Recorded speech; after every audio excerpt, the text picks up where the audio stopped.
tal? Muy buenos días, bienvenidos a su programa Números y Conceptos.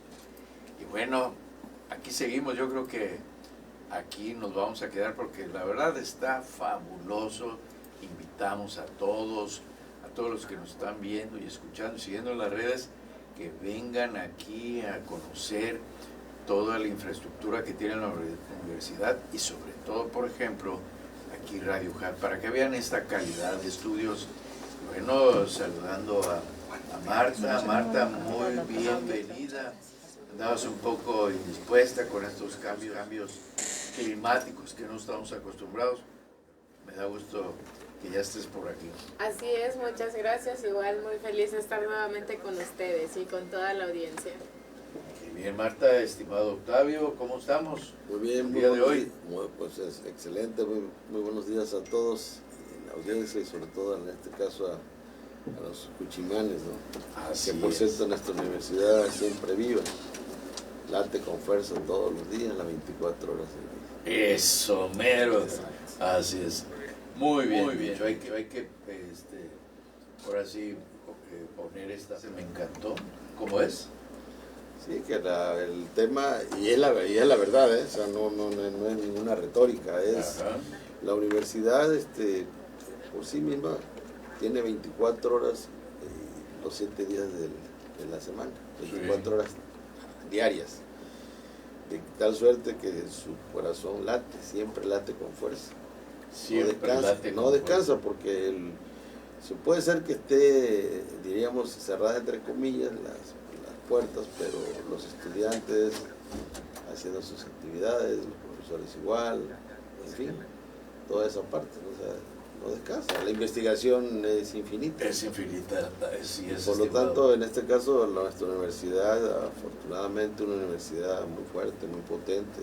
Por supuesto. Con buena posición en su ranking, reconocida a nivel Oye, eso también es internacional. una noticia muy buena. Claro, y precisamente eso es el arduo trabajo desde por supuesto, el liderazgo del rector, ¿no? El licenciado Guillermo Narváez Osorio, que le ha dado una oxigenación importantísima a la parte de nuestra universidad.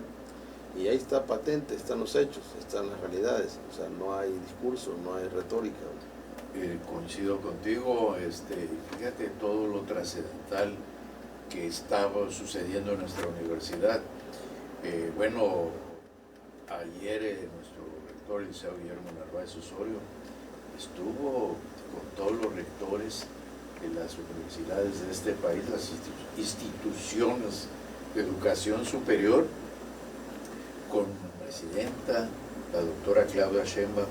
Entonces, bueno, fue un encuentro muy bueno, donde prácticamente, o en este entendido, pues todas las universidades fueron acogidas por la presidenta. La presidenta tiene interés también en la educación superior y eso es fundamental para la formación de los presentes y futuros profesionistas.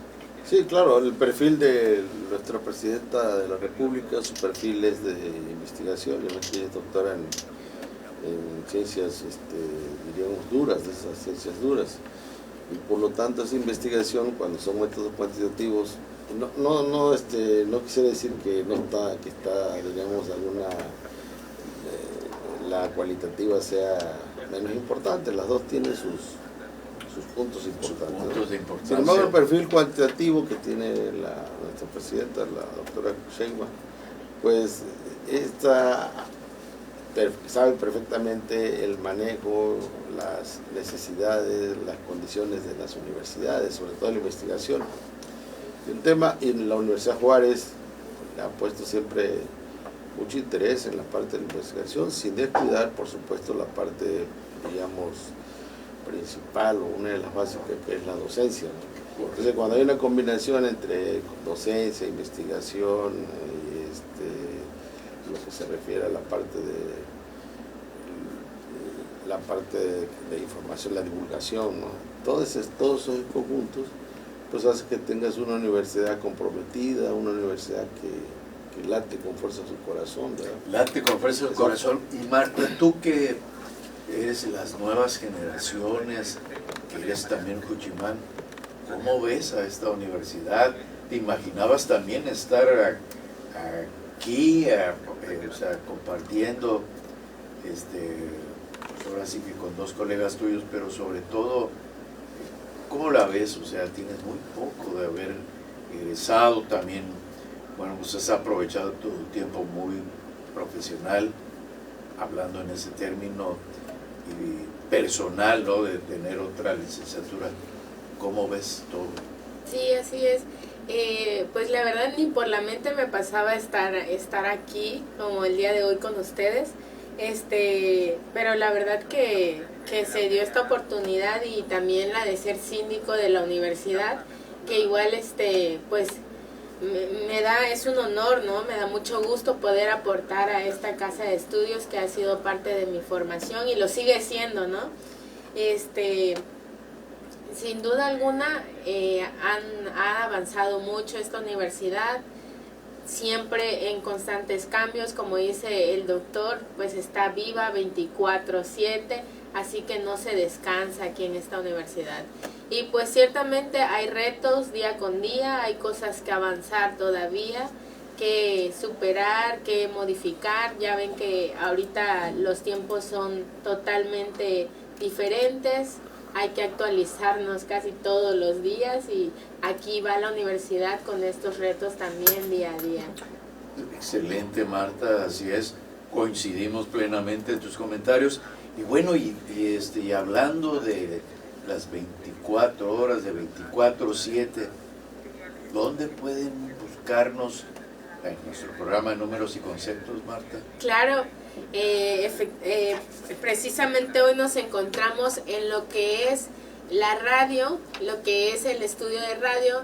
Nos encuentran en la señal 96.1 de FM. Recuerden que también nos pueden seguir a través de las redes sociales. Nos encontramos como TV UJAT en Facebook, en YouTube. También nos encuentran en el canal 35.1 de televisión abierta y el canal 35 del sistema de cable local. Pues muchas gracias, Marta. Ya sabe el teleauditorio y todos los que nos están escuchando y siguiendo las redes, pero sobre todo en 96.1 de FM también. Bueno, aquí es importante, y hablando de la actualización que menciona Marta, y ahí vamos a entrar Marta y Octavio en este tema tan trascendental, porque hay mucho por hablar.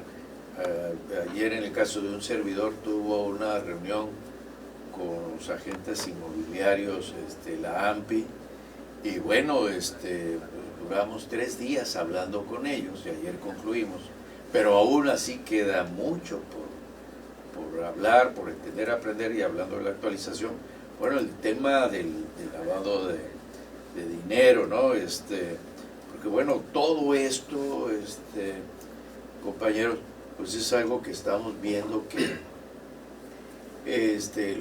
cómo se fondean los recursos, porque también estamos hablando de los capitales, ¿no? De procedencia, ahora sí que dudosa, y que también tienen mucho que ver en todo esto. Pero continuando con esto, Octavio, bien, hay algo que hemos estado viendo y continuando ahora. Nos quedamos, ¿verdad? Porque fue muy bueno el poder analizar desde cómo vas a decirle que sí a un cliente o a un contrato también de servicios profesionales. Y yo me había quedado también con la idea, y todos los que nos escuchan y ven, porque estábamos hablando de algo muy importante, los riesgos, ¿no? Entonces, ahora, en todos estos cambios, el manual de riesgos, ¿en qué consiste el manual de riesgos?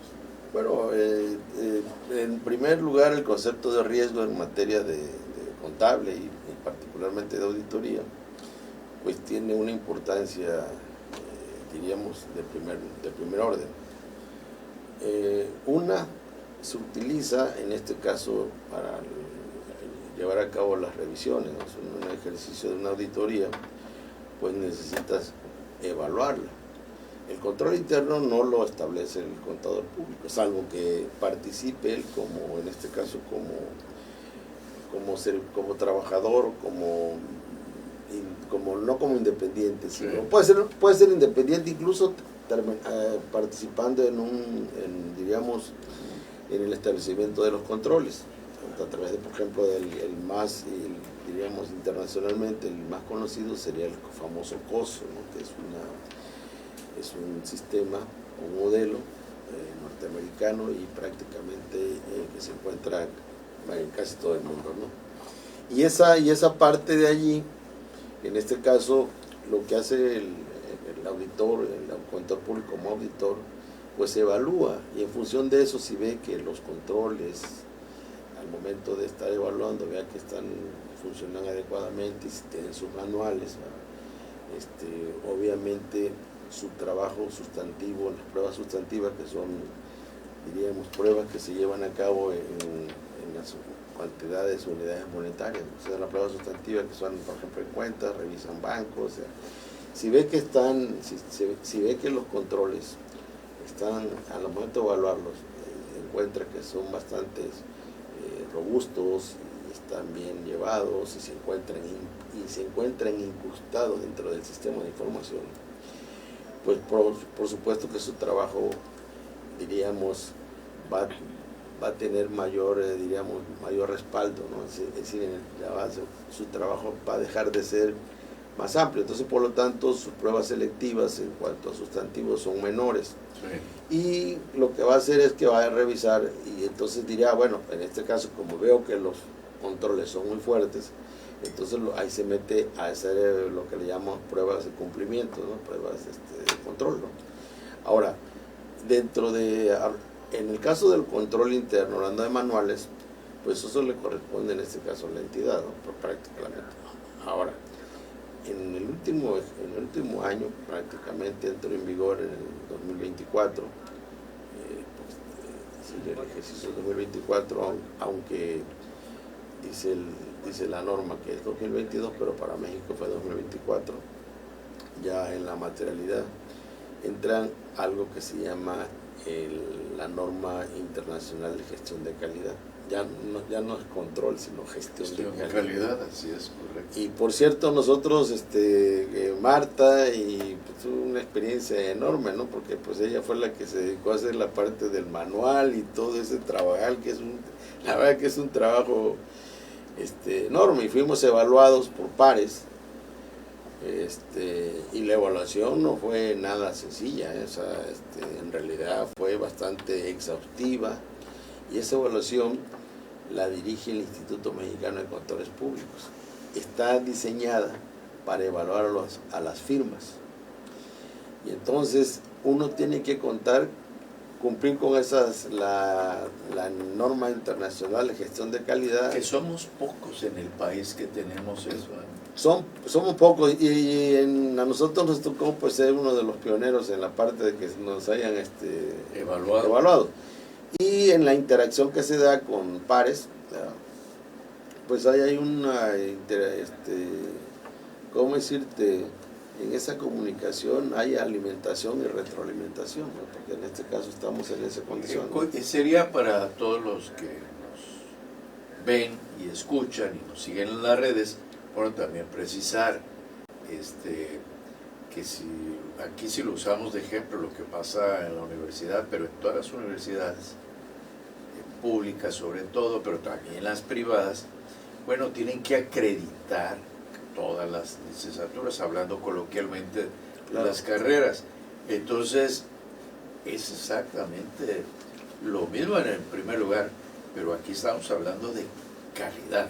Sí. O sea, ya no nada más es, aquí está hecho el manual y ahí quedó. Es que ya ves que antes se utilizaba los controles, los controles internos, ¿no? Que siguen teniendo vigencia, nada más que ahora le dieron mayor fuerza en la parte cualitativa, en lo que es la gestión. Ya trabajan otro tipo de unos instrumentos, diríamos, como por ejemplo los mapas, la matriz de riesgo. Igual que ustedes se lleva aquí en la universidad, sí, matrices de riesgo, mapas de calor. Tenemos que hacerlo. Eso. Pero entonces, pensando, bueno, estamos en breve de tener la pausa, ¿verdad?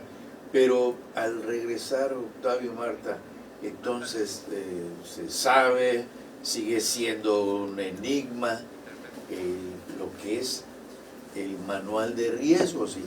Y por ahí, si nosotros nos fijamos, por ejemplo en Facebook, pues están vendiendo como si fuera un perfume. O sea, no es el manual de riesgos no es lo compro y lo pongo. Tiene que ser un traje a la medida, porque no, para empezar, ahí fíjense que la falta de conocimiento, si no conocemos de administración, y habría que dejárselos a los administradores, estaríamos hablando primero de la estructura organizacional. Pero bueno, vamos a una pausa, estamos en Números y Conceptos, no se vayan.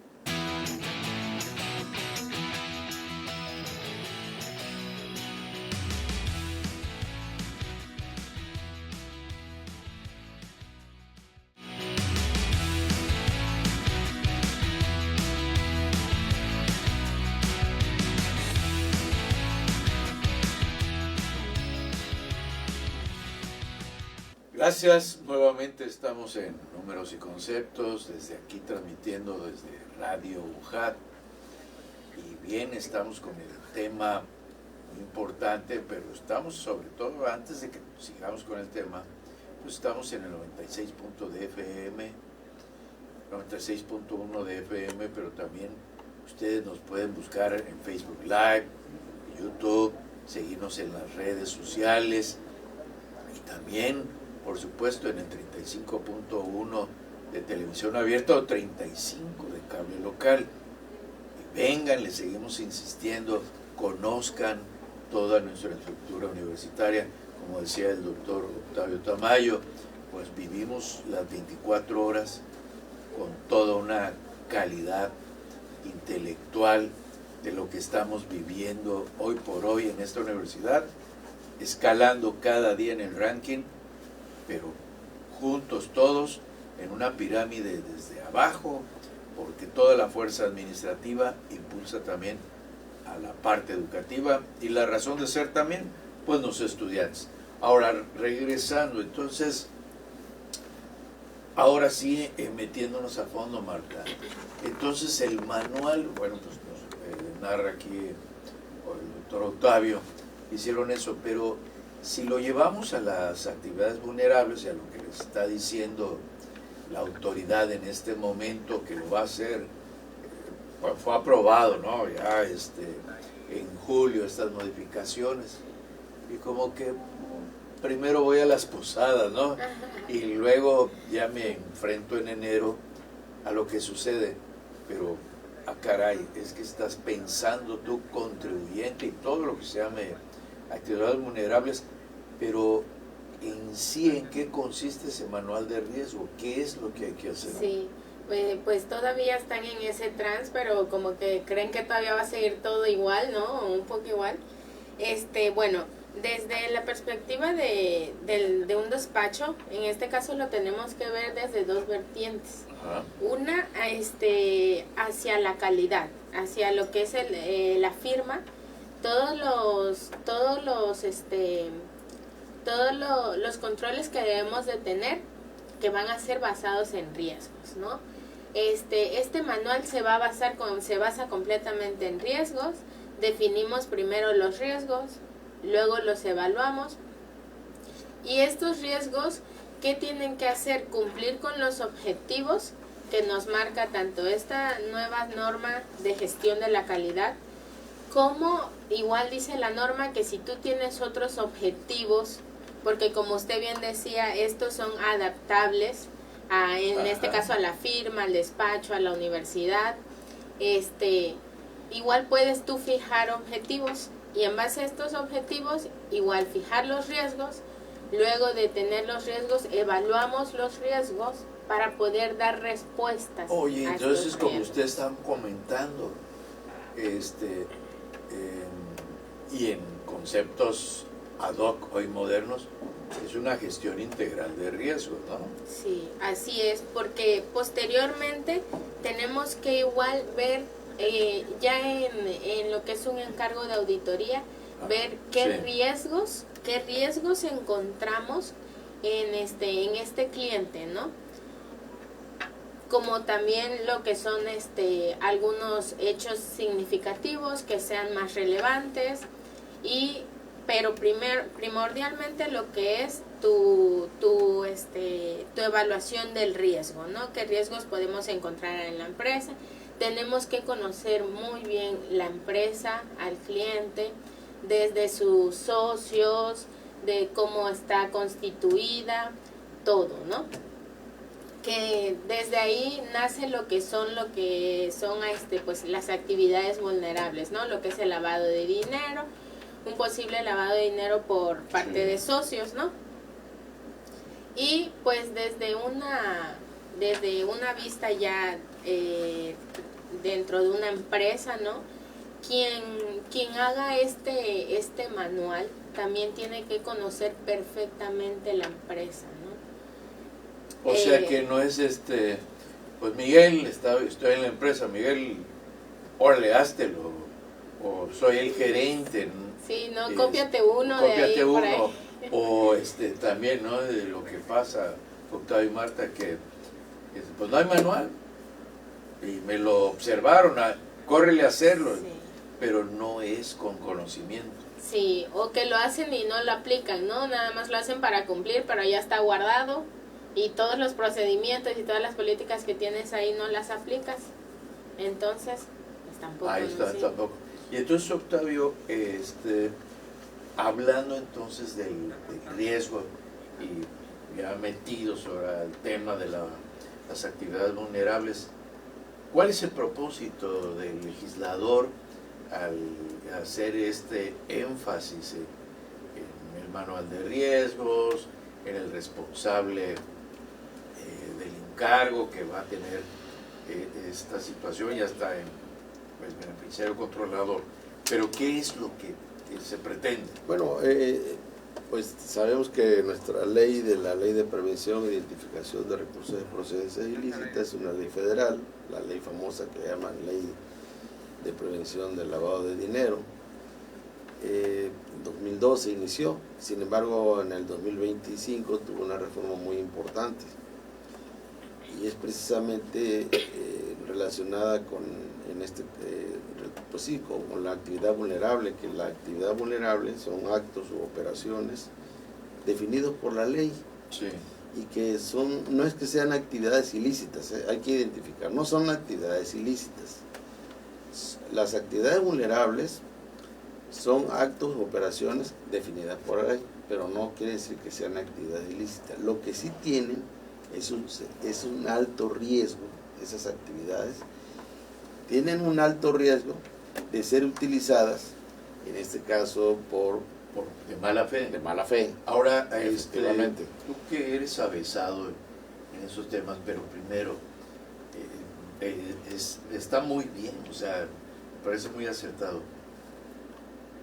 ¿Por qué le pusieron la palabra vulnerables o el término? Precisamente el concepto de vulnerabilidad quiere decir de alguna manera que tiene riesgo.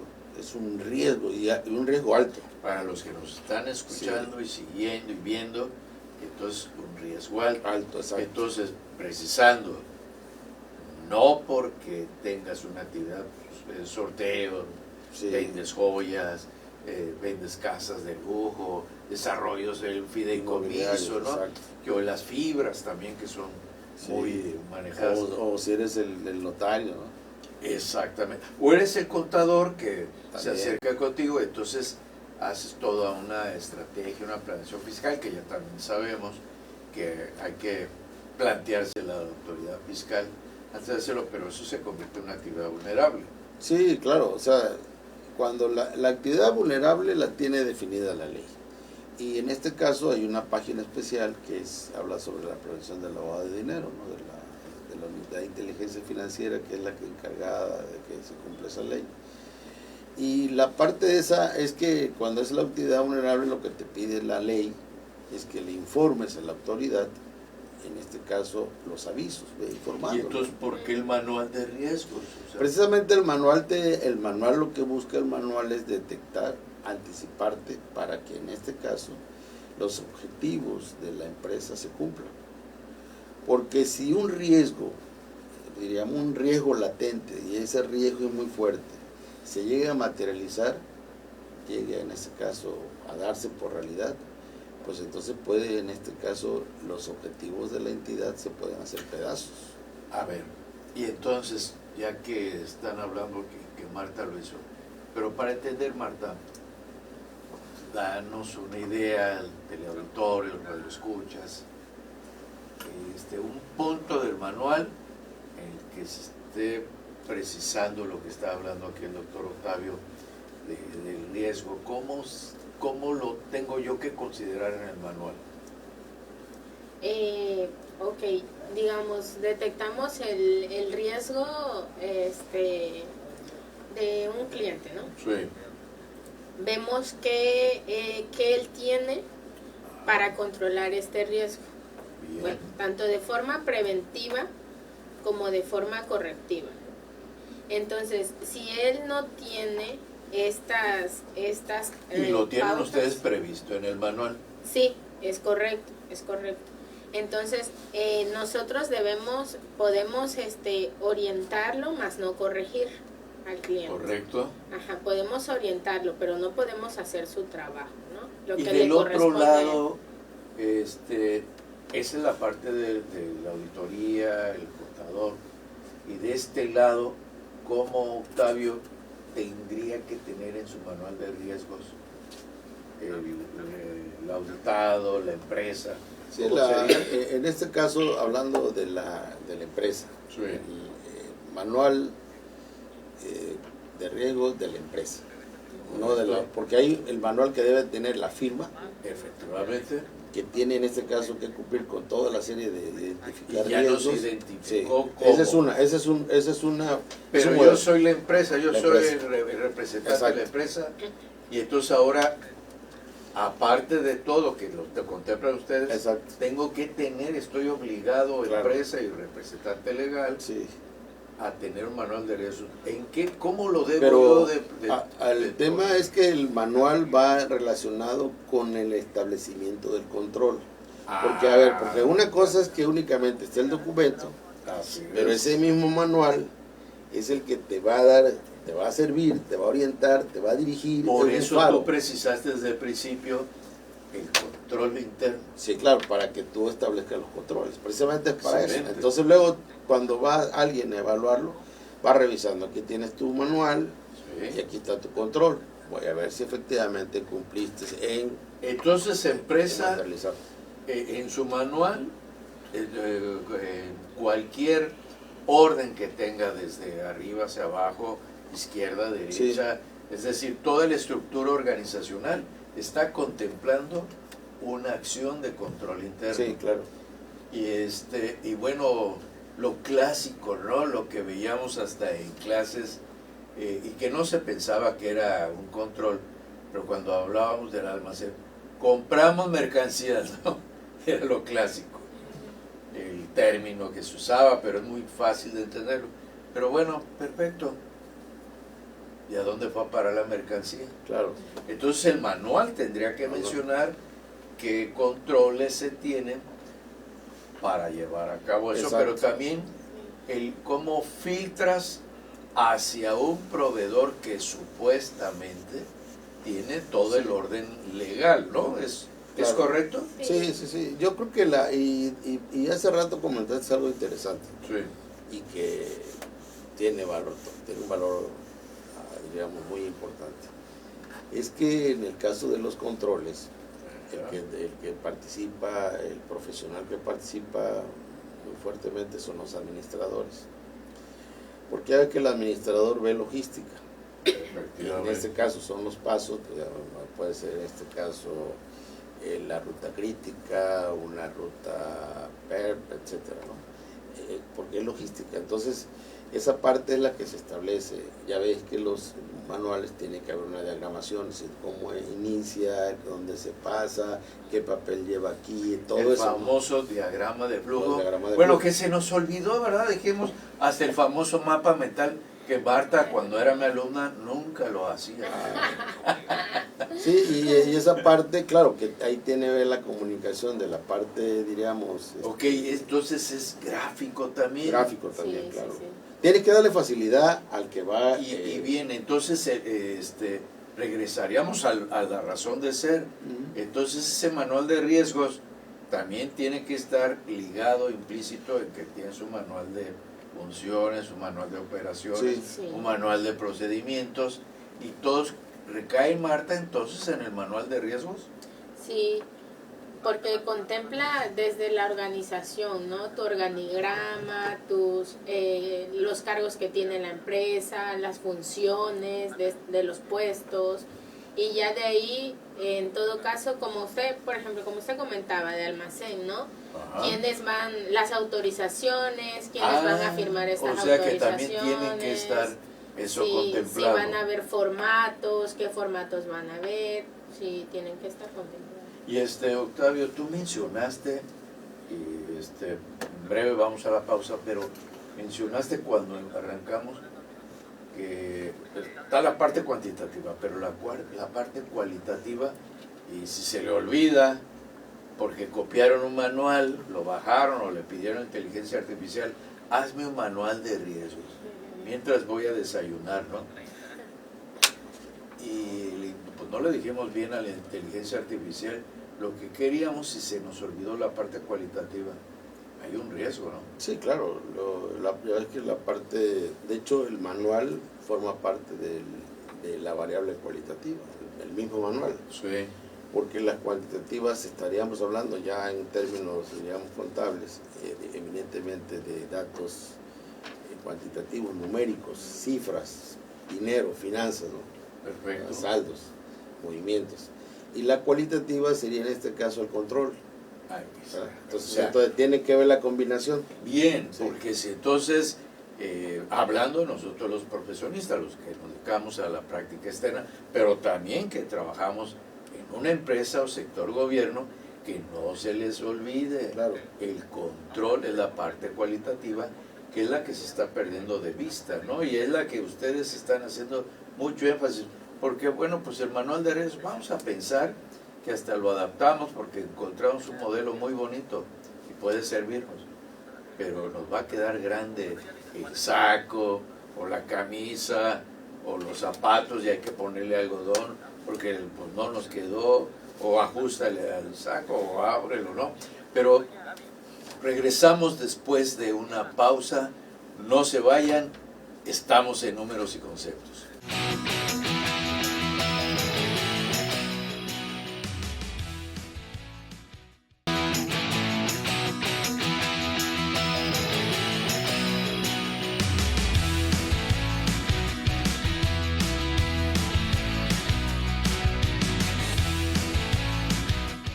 Gracias, estamos ya a casi de terminar el programa de Números y Conceptos, pero recuerden, estén escuchándose 96.1 de FM en estas magníficas instalaciones de Radio UJAT. Síganos en las redes sociales, Facebook Live, también en YouTube, pero igual nos pueden ver en televisión abierta de 35 y seguirnos también por 35.1 de cable. Bueno, en fin, hoy sí tenemos un espectro de comunicación muy importante en esta universidad, que nos ven en todas partes y nos escuchan. Y además, bueno, hace un momento antes de iniciar el programa, pues hasta hablábamos aquí, Octavio y un servidor, pueden escuchar música las 24 horas del día en FM, eso es fabuloso. Así es que háganlo, vale la pena. Pero ahora regresando, estábamos hablando de la calidad. Entonces, yo ya empresario, ya estoy formando mi manual, Octavio, y se me olvidó la calidad. Entonces, si le puse checar, cuando me hagan una transferencia, y puse valores, ¿no? Por ejemplo, pero ¿y lo demás? Claro, sí. Fíjate que en los últimos años, desde que estudiamos la carrera nosotros, ya hablaban sobre la parte del control, Sí. el control interno contable para nosotros, el control en sí, el concepto control, es una parte de, diríamos, del proceso de la administración, del proceso administrativo, ¿no? Ya sabemos que es planeación, organización, dirección y control. Y la parte contable lo que hizo que era un control interno, trabajó sobre el control interno. Y así se llevaba. Sin embargo, hubieron a niveles internacionales, en el año 2000 o por ahí así, algunos problemas con algunas empresas muy fuertes norteamericanas. Caso Enron, que fue muy importante. WorldCom, DuPont también, ¿no? ¿verdad? Sí. Y entonces lo que sucedieron fueron, dijeron, bueno, ¿dónde está lo malo? Oye, existe una contabilidad creativa que entonces inventas datos. Y entonces dijeron, bueno, aquí tenemos un tema que es de finanzas, de dinero, ¿no? Pero ese dinero precisamente hace que en un momento dado la empresa o defalque, haga fraudes a terceros. Y entonces le buscaron la vuelta, ¿no? Y hasta apenas ahora fue que ya le dieron, porque la parte de la calidad siempre la ha tenido la CISO. La CISO en este caso, sin embargo, ¿cómo la conectabas con la parte financiera o con la parte, en este caso, de la administración? Que haya una vinculación. Entonces lo que se ha nacido, lo que le dieron fuerza en este caso fue a la parte de la gestión de la calidad y sin perder de vista gestión de la calidad. Y como un elemento fundamental, el riesgo. Dice, a ver, hay un riesgo. El riesgo que suceda esto. Y si llega a suceder esto, todos tus objetivos de tu empresa se van al traste. Hay un riesgo. Que es importante Claro. también apuntar. En la administración, un buen administrador hace precisamente y construye su administración de riesgos. Sí. De hecho, la estructura que tiene SAP ahorita, cuando fue creada, al año siguiente lo que hace es implementa la administración de riesgos. Entonces, bueno, estamos hablando hasta de riesgos naturales, pero sobre todo también riesgos económicos, pero tú algo que estás apuntando muy importante, la calidad del control. Claro, por ejemplo, nosotros en algunos años, años anteriores, diríamos, hablando del SAT, tenía el riesgo de que aquellos, en el caso del ejercicio de las facultades de comprobación, se pasaran en un momento dado, el que estaba ejerciendo ese ejercicio, pues de alguna manera se saltara a la tranca, ¿no? O sea, ese es el problema. Entonces, eso era el problema. Y ahora en estos casos han fortalecido mucho esa parte. Muy ¿verdad? interesante. A través de la calidad. Muy interesante. Y Marta, bueno, estamos en breve de concluir, pero el teleauditorio y con la experiencia que ya ustedes están haciendo, muy interesante todo lo que han construido, pero se topan con algo que es no es nuevo, pero ahora le hicieron mucho énfasis, el beneficiario controlador.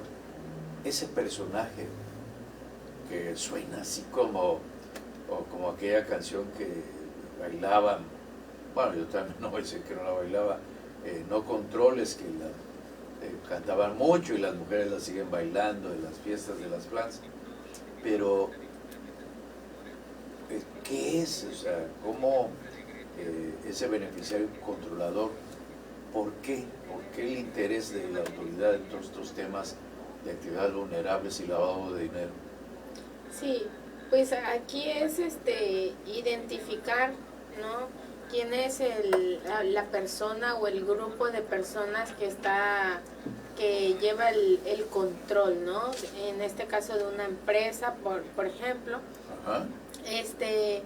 Antes sabíamos que en lo que es ante el SAT, pues estás obligado a dar tu aviso de socios, ¿no? Sí. Pero ahorita ya no es suficiente. Ahora con las reformas, pues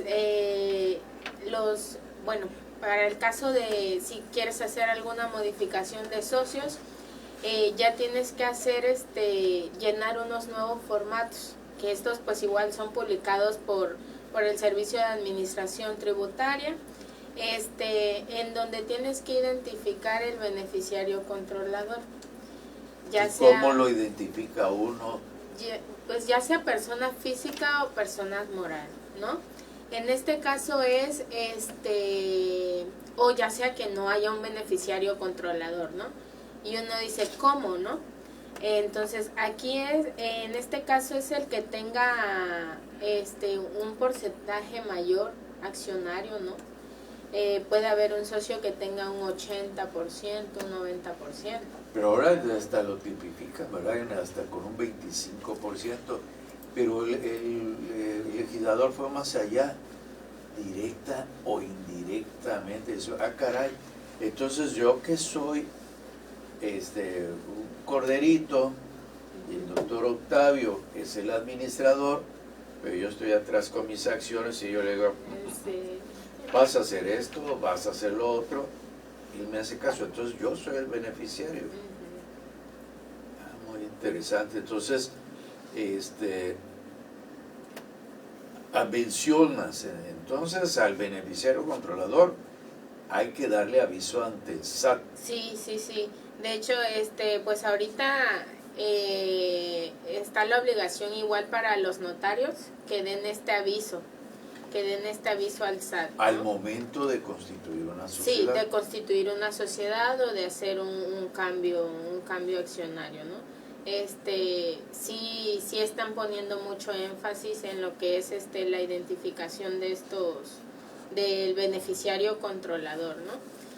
Como les comentaba, llenas los formatos dependiendo si es el beneficiario controlador es una persona física o es una persona moral. Ahí hay que hacer el llenado de los datos del beneficiario controlador cuando lo identificas. Y entonces, Octavio,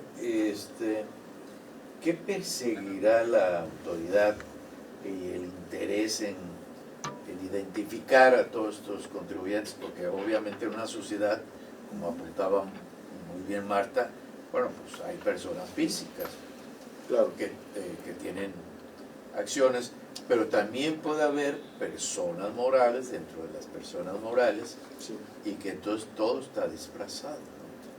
Bueno, la figura del beneficiario controlador aquí en México estuvo inicialmente en la Ley de Prevención del Lavado de Dinero, ¿no? La famosa la Ley de Prevención e Identificación de Recursos de Procedencia Ilícita, ¿no? Sí.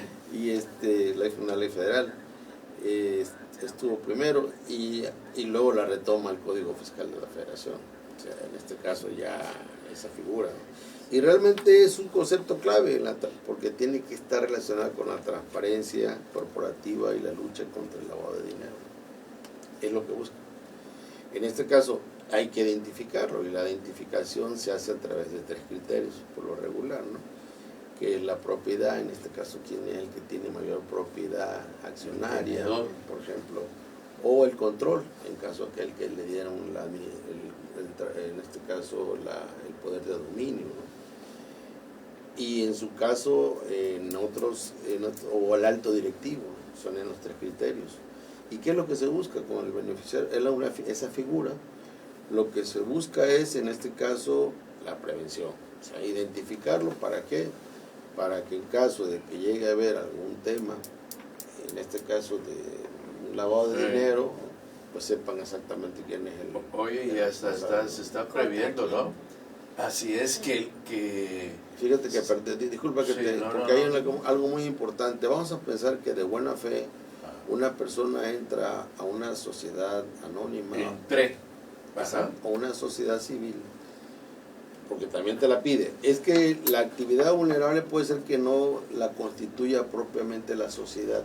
O sea, la sociedad se dedica a algo que no sea una actividad vulnerable en términos de la ley de identificación de recursos.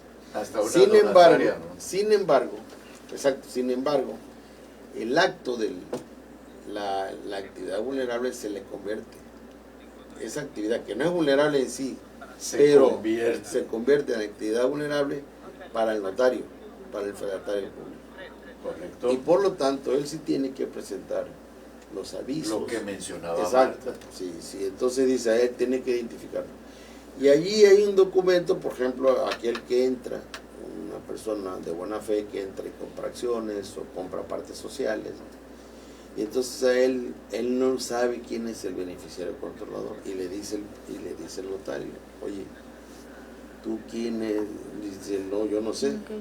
Ah, bueno, entonces presenta este aviso donde excepciones esta parte y que digas que solamente eres el responsable únicamente de lo que estás en este caso aportando. O puede ser que no te identificaste de alguna manera que pues soy accionista, ¿no? Entonces, tal parece que la ley, porque hay que dar el aviso Sí, 24 horas, ¿no? Sí, se da el aviso, nada más que al avisar tú, en este caso, el mismo notario te hace el documento donde dice, bueno, yo soy el responsable de este monto, no sé quién es el beneficiario. Oye, pero ¿cómo estamos?